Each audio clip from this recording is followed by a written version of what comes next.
First of all, wish you all a very happy Navratri. I hope you all are studying and enjoying your pujas as well. In this video, I will share some basic terms of economics. So these are the basic terms of economics which I will share with you in the video. Let us start first from a very important and basic concept of microeconomics, that is demand.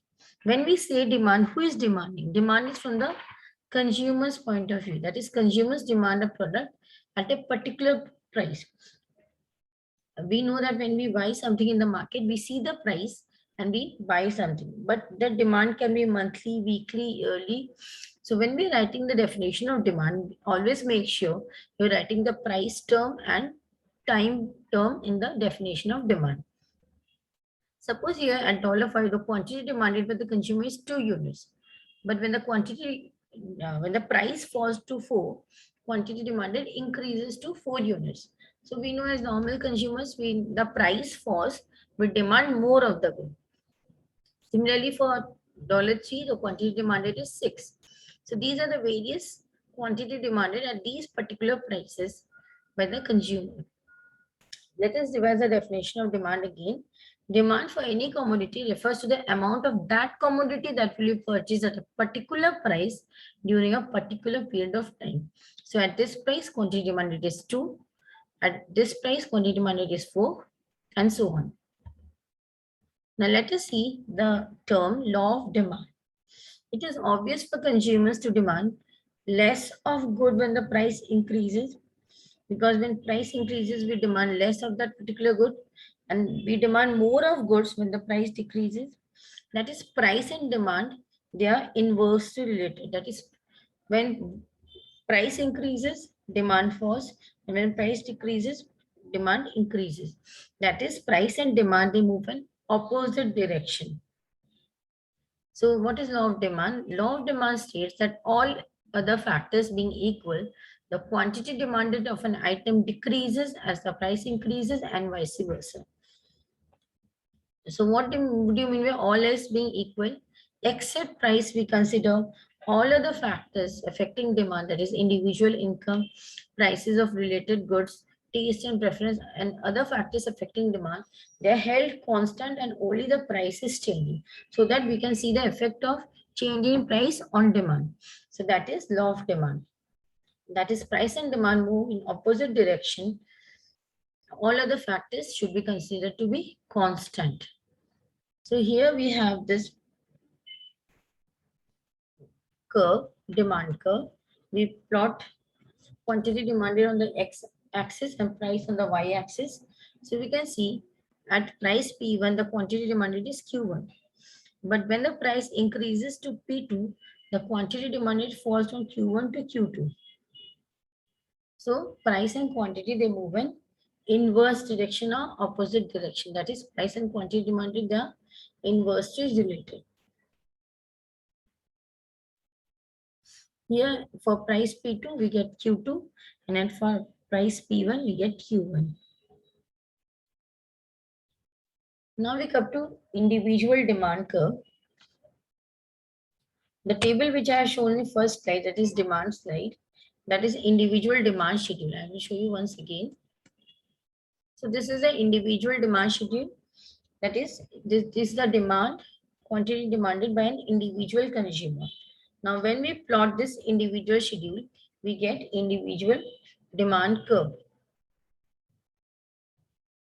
Now, let us plot at price 5, quantity demanded is 2 units.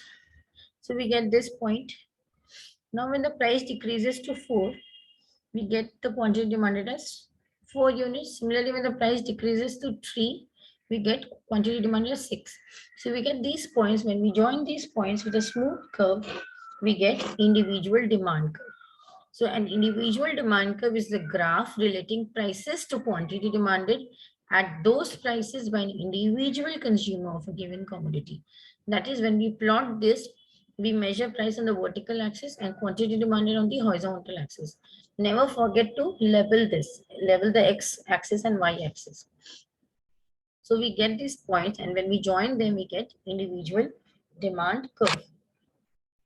This is the quantity demanded by an individual consumer. Now we come to market demand curve. Market demand is a total combined demand of all consumers in the market for a good or service. When we add demand of all consumers in the market, we get market demand.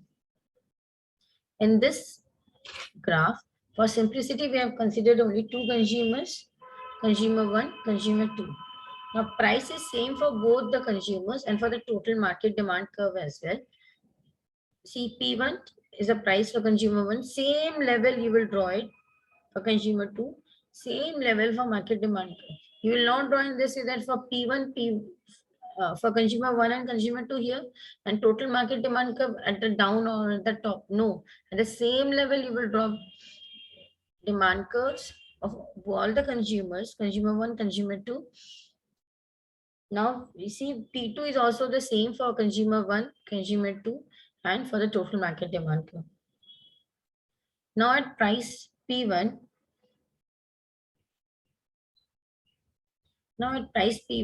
quantity demanded by consumer 1 is Q1, and at price P2, quantity demanded by consumer 1 is Q1 prime. Similarly, for P1 price, consumer 2 demand is Q2, and for P2 price, quantity demanded by consumer 2 is Q2 prime. Now let us add them horizontally. How do we add that? Now this much Q1 and this much Q2, we add it and we get Q1 plus Q2. Similarly, this much Q1 prime plus Q2 prime, we plot it here. The prices are the same. Suppose when we are drawing it in the exam, we will draw it approximately. That is, suppose this is 5 units or 2 units, and this is 3 units. So 2 plus 3 is 5. So I approximately draw it in this way so that Q1 plus Q2 is 5 units, right? Similarly, for Q1 plus prime plus Q2 prime, draw it in this way so that it seems, yes, this is Q1 prime plus Q2 prime. Don't make it very less when you're drawing it in the exam.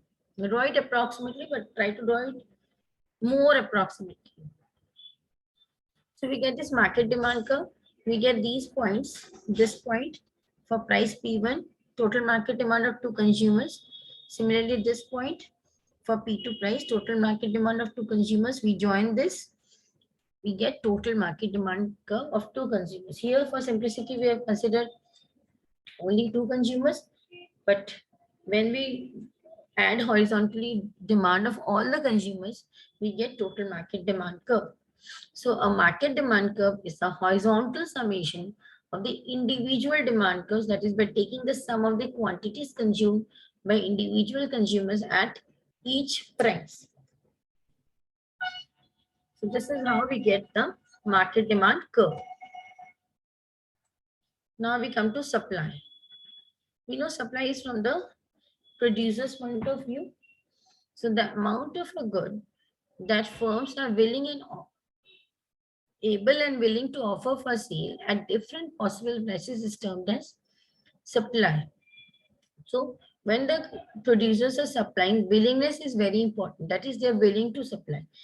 Sometimes it may be they have the required stock, but they don't want to supply because prices are low. So what happens? The supply, it will not be considered as supply because they have the stock, but they are not supplying it in the market, because if different firms are able and willing to offer for sale.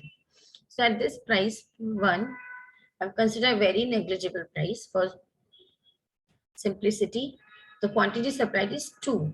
When the price increases, the producers, they will like to supply more, because for producers, it will be more profitable if they supply more because the prices are increasing. Here, when the price increases to 3, the producers are supplying 6 units. So they are increasing the supply when prices increase.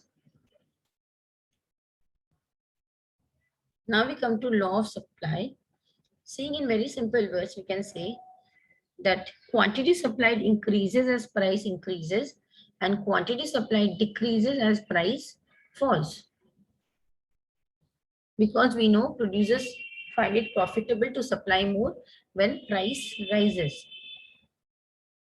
But here we should make sure that other factors are held constant, that else effect of price won't be clear. In law of demand also we have seen that other factors affecting demand was held constant. In law of supply also we will make sure that other factors affecting supply, they are held constant. Now we see this supply curve.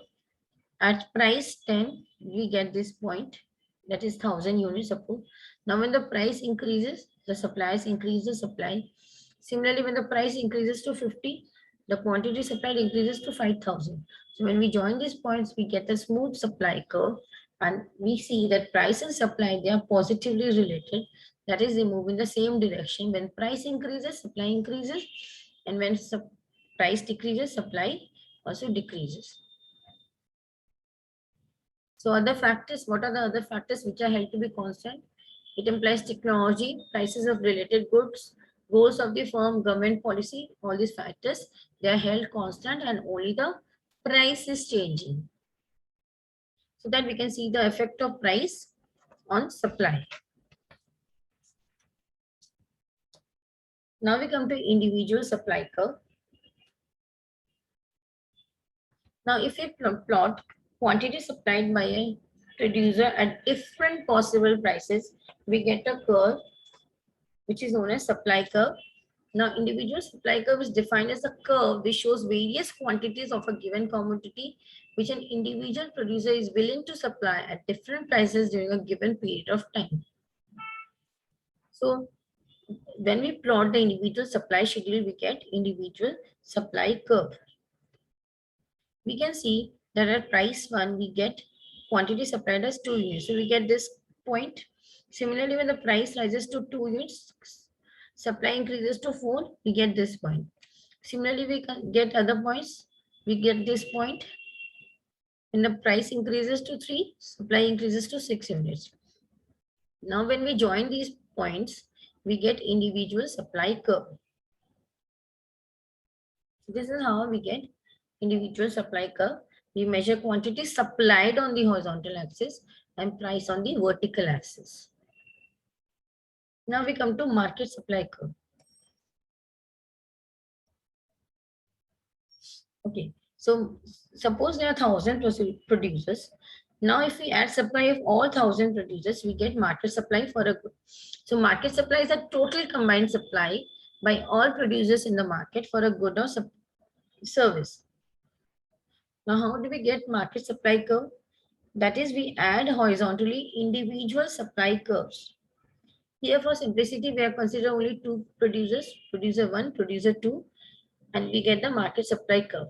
And the prices are the same for all the producers and for the market supply curve as well. That is P1 for consumer 1, P1 same price for consumer 2 also, and same price for market supply curve also. P2 is the same for consumer, producer 1, producer 2, and for the market supply curve as well. Now for P2 price, the quantity supplied is Q1, we get this point. Similarly, when the price rises to P1, quantity supplied is Q1 prime. Now, when we join these 2 points, we get supply curve of producer 1. Now, similarly, here for P2 price, we get this point Q2, and for P1, we get Q2 prime, we join it and we get supply curve for producer 2. Now we add horizontally. Q1 plus Q2 gives us this point, Q1 plus Q2. At this point, we get at P2. And at P1, we get Q1 prime plus Q2 prime. So we join it, we get the market supply curve at prices P1 and P2. So this is how we get the supply curve, that is total market supply curve of all producers. But here for simplicity, we consider only 2 producers because we cannot show so many producers, but you always make sure this P1 is the same for all producers and for the market supply curve as well, and P2 is the same for all producers and for the market supply curve as well. So market supply curve is a horizontal summation of the individual supply curves, that is by taking the sum of the quantities supplied by producers at each price. We are adding horizontally the quantity supplied. So this is a horizontal addition. Q1 plus Q2 we get here. Now Q1 prime plus Q2 prime we get it here. So this is how we get the market supply curve. Now we come to the concept of utility. Now when we consume something, we know we are getting satisfaction because after consumption of a particular commodity, we get satisfaction. So what is utility? Utility is the amount of satisfaction derived from the consumption of a commodity. So when we consume something, we get satisfaction and that is known as utility. Now it is measured in utils. Now we come to total utility. Suppose a consumer is consuming first unit of any commodity, he gets utility as U1. Now after consumption of second utility, he gets utility U2. Now total utility by consuming n units will be, we add utilities of all units U1 plus U2 plus U2 till UN. So we get total utility of n units. The total utility refers to the total satisfaction derived by the consumer from the consumption of a given quantity of a commodity. So this is how we get total utility. Now we come to something very interesting concepts given by Alfred Marshall and J.R. Hicks. They have given the concept of utility, but in different ways. So utility was defined by two famous economists in two different ways. Alfred Marshall said that utility is cardinally measurable. Suppose a consumer eats burger, he gets 25 utils, 30 units from pizza, and 35 utils after consuming French fries. That is, utility can be measured. So, Alfred Marshall said the utility that a consumer gets from a unit of a commodity can be measured in absolute amount, because when you are having French fries, you can say, I'm getting 35 utils. Similarly, pizza 30 utils, French fries 25 utils. But J.R. Hicks said utility cannot be measured in absolute amount. Utility can be ranked. Suppose when the consumer is consuming French fries, he gets maximum utility, but he ranks as rank 1. Similarly, rank 2 after consuming pizza, then rank 3 because he gets less amount of satisfaction by consuming burger, so rank 3 with burger. So ordinal utility was propounded by J.R. Hicks. He said that the consumer is capable of comparing the utility derived from different goods or different units of the same. So the consumer is ranking the three goods, rank 1, rank 2, rank 3. He is not measuring in absolute amount. So this was ordinal utility was by J.R. Hicks and cardinal utility was by Alfred Marshall. Now we come to concept of marginal utility. When the consumer is consuming first unit of this commodity, he gets total utility as 18. So marginal utility, that is the change in utility. So there is no change in utility because he is consuming the first unit. Marginal utility is 18.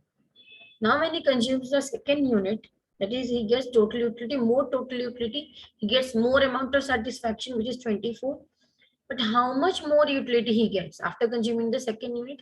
How will we find out how much more he gets?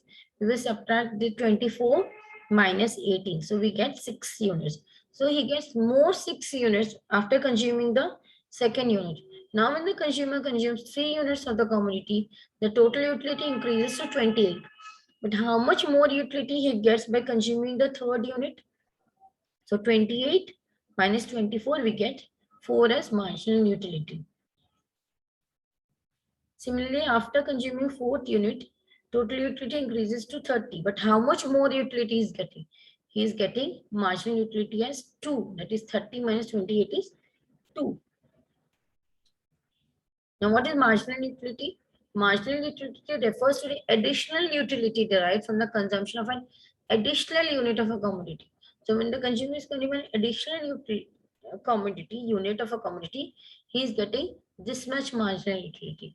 That is, additional utility which he is getting after consuming the second unit is 6. So, this is marginal utility.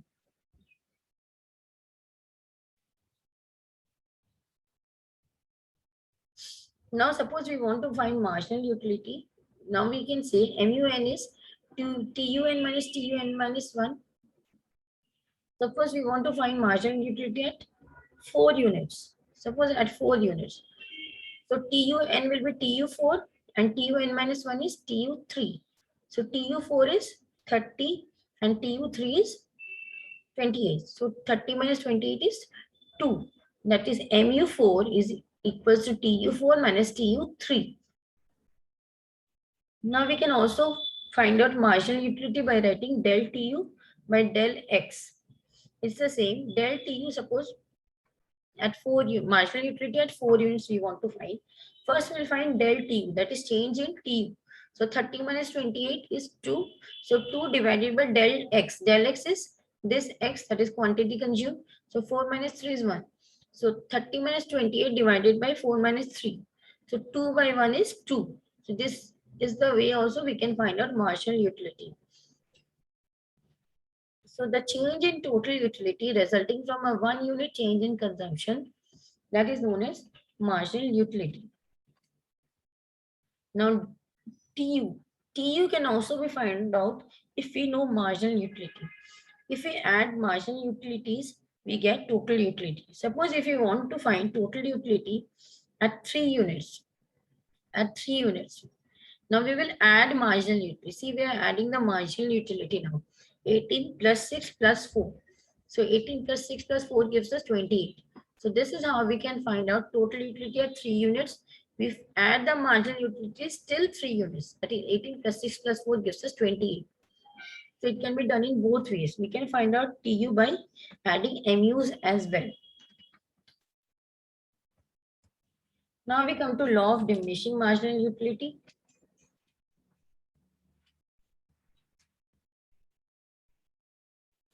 So suppose when a person is thirsty, he or she drinks 1 glass of water. He gets maximum satisfaction by or utility by consuming the first glass of water because he or she is very thirsty. Now again he drinks second glass of water, but when he is having the second glass, his satisfaction level decreases. His utility decreases. Why? Because that thirst is not there. That quench for water is not there now. So satisfaction level or utility decreases when the consumer is consuming an additional glass of water.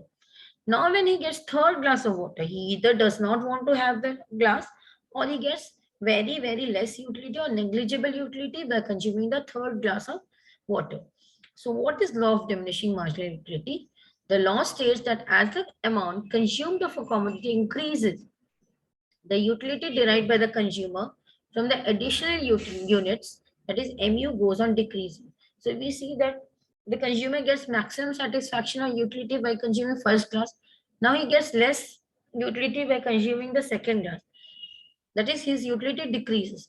Now after having the third glass, when someone is offering him or her third glass, he either does not want to have or he just having 1 sip or 2 sip. So the utility is decreasing when the consumer is consuming 1 glass of water to 2 glasses, then 3 glasses. So marginal utility goes on decreasing. So the change in total satisfaction which you're getting after consuming an additional unit, it goes on decreasing. So that is law of diminishing marginal utility.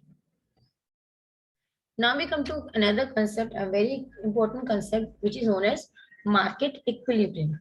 Here we will see how market equilibrium is determined.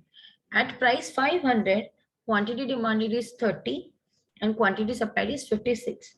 So there is an excess supply because supply is greater than demand. So how much excess supply? 26 amounts of excess supply. So we have written here there is an excess supply. Now what will happen if there is an excess supply? The prices will fall because there is an excess supply in the market. The product no one is buying, the producers want to release the excess supply, the prices will fall as a result. Now prices have decreased to 400. Now the quantity demand is 40, supply is 50. Again there's an excess supply situation. Again the producers, they want to remove the situation of excess supply, they will decrease the prices. Now the prices have decreased to 300. Now here we see that quantity demanded and quantity supplied are equal, that is there's an equilibrium situation. There will be no change in prices. So here this is an equilibrium situation. So when there's an excess supply, prices are decreasing. See downward arrow. Again, there was an excess supply, downward arrow. Now there's an equilibrium situation. That is, the effect on price is nothing. The prices will not change. Now, if we consider the price 100, we see quantity demanded is 70 and here quantity supplied is 20, right? So quantity demanded is greater than quantity supplied. Now, if there's an excess demand situation, that is many producers want to buy that product, demand is very high, so the prices will be increased, because when we know when there's a high demand of a product, prices increase. So there's an upward arrow shown. The effect on price is upward, that is prices will increase. Now the prices has increased to 200. Again, demand is 55, supply is 35. So demand is greater. Again, there will be an increase in price because of excess demand situation. Now we come to price 300 when the quantity demanded and quantity supplied are equal. So there is an equilibrium situation, that is the price will not change because quantity demanded and quantity supplied is equal at prices 300. So what is equilibrium? It refers to a situation in which the quantity demanded of a commodity equals the quantity supplied of a commodity. So at this is the equilibrium situation and this is the equilibrium price, because here the prices will not change. So equilibrium price is 300 and equilibrium quantity is 45. Now what is excess demand? The amount by which quantity demanded exceeds the quantity supplied is called excess demand. So here we have the situation of excess demand. Here, suppose at this 70 and 20, how much is the excess demand? 50. And here 20. So there's an excess demand of 20. Now what is excess supply? The amount by which quantity supplied exceeds the quantity demanded is called excess supply. Here there's an excess supply of 26 units, excess supply of 10 units at price is 400. So this is how known as excess supply. Now we will plot it. We have studied what is the equilibrium price. The price at which quantity demanded of a commodity equals quantity supplied is known as equilibrium price. In our situation, equilibrium price is 300 because at this price, they both are equal, demand and supply. And the amount that is bought and sold at equilibrium price is called equilibrium quantity. So in our situation, the equilibrium quantity is 45 units. Now let us plot it, the equilibrium, market equilibrium situation. Here first we draw the demand curve and the supply curve. Demand curve is negatively slope, supply curve is positively slope. They intersect at point E. We get the equilibrium price is OP and equilibrium quantity is OQ. Now when the price is rising to OP1, the supply is, see, when the price is rising to OP1, we draw horizontally one line. It intersects the supply curve at point B and demand curve at A. So there's an excess supply because you can see if we draw a vertical line, the supply is still here, suppose, and the demand is still here. So there's an excess supply. So because supply is P1B and the demand is P1A. So there's an excess supply of the amount AB. So what will happen? Prices will decrease. It will decrease till the point OP. Similarly, at OP2, when the price is less, what happens? There's an excess demand by, we draw a horizontal line from P2. It intersects the demand curve here. So demand is P2L and supply is P2K. So demand is an excess demand, prices will rise. It will rise till it reaches OP when the demand curve and the supply curve intersect. That is at point E, there's an equilibrium. There will be no change in price. So excess supplies of the amount AB. Here we can see that the excess supply is AB and excess demand is KL. So we can see, we can plot the market equilibrium curve as well.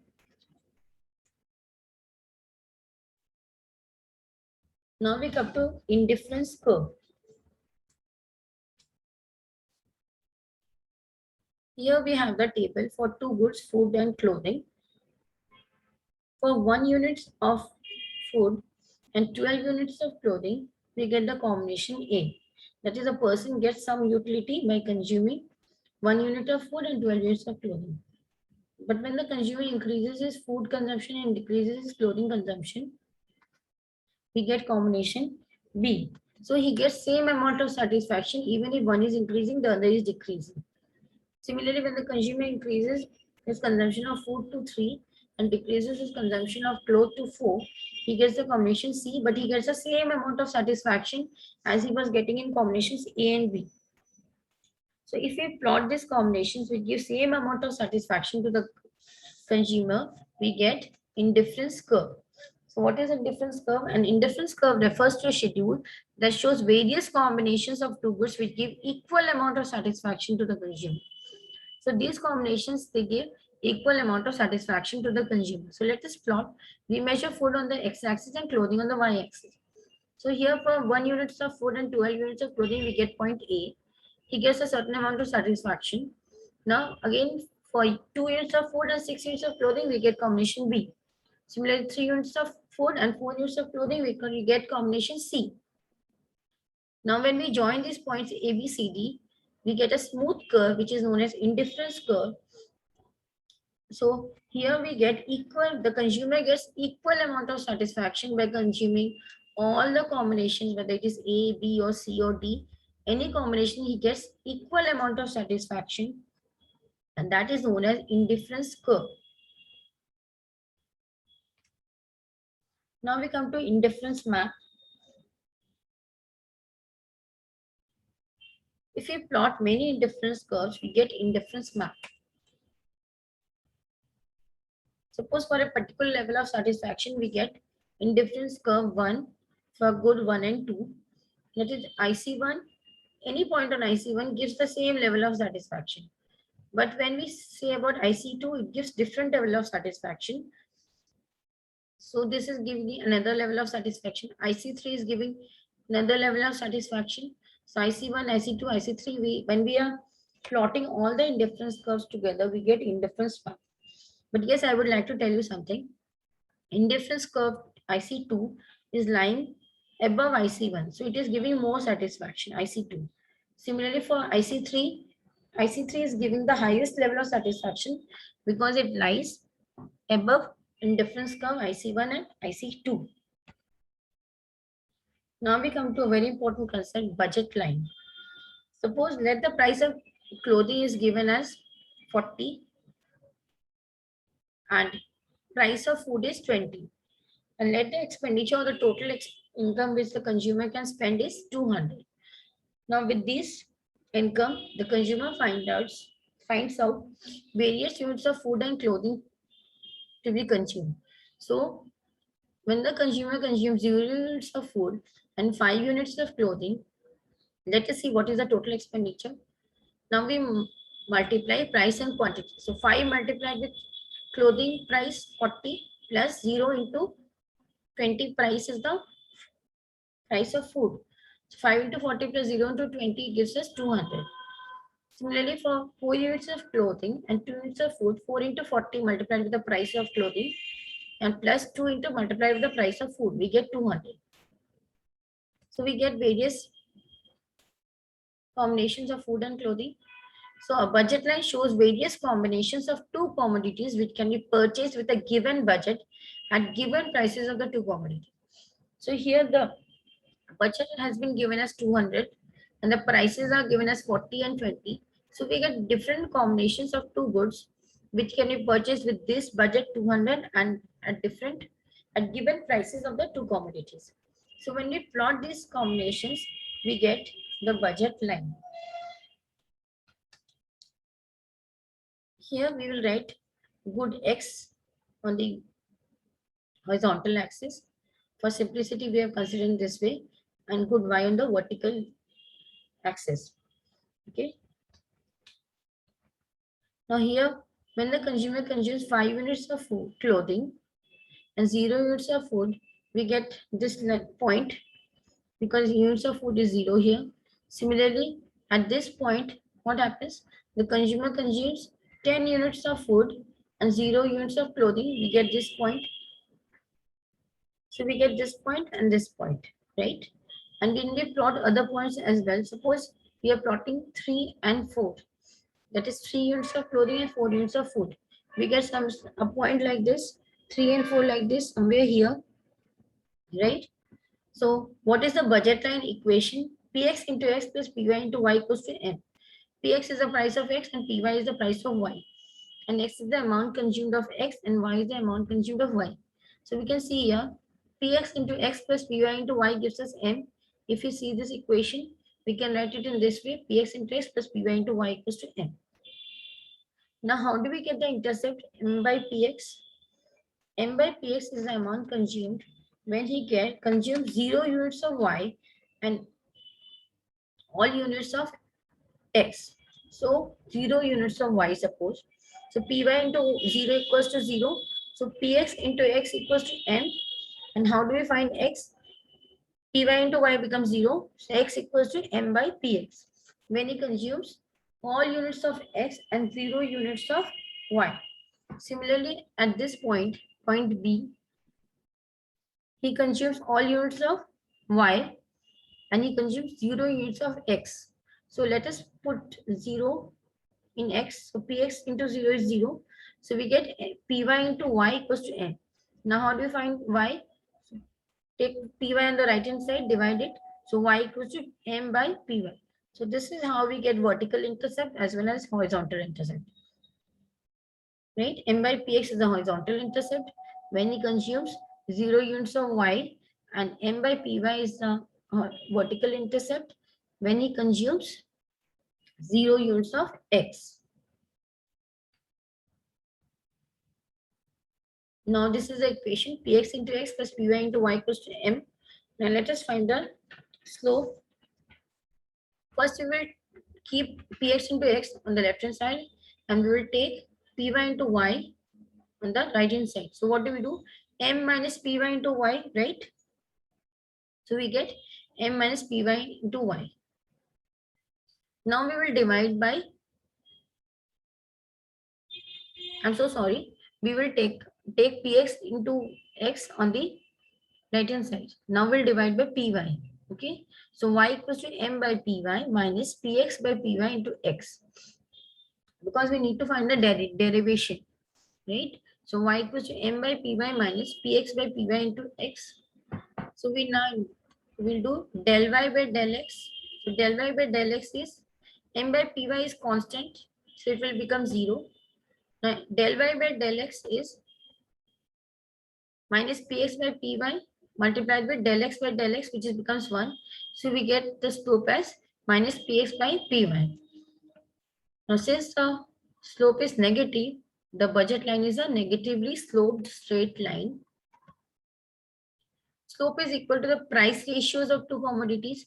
So we get the slope as px by py because the price ratio is px by py. Horizontal intercept is bundle that the consumer can buy if he spends his entire money income on good X. As I have said you, the horizontal intercept is m by px and vertical intercept is, I will show you again. Vertical intercept is m by py and horizontal intercept is m by px. So vertical intercept is bundle that the consumer can buy if he spends his entire money income on good Y. Thank you for watching my video. If you like my video, do subscribe and don't forget to press the bell icon. And soon I will come with more concepts of economics and other videos. Bye bye. Have a great time.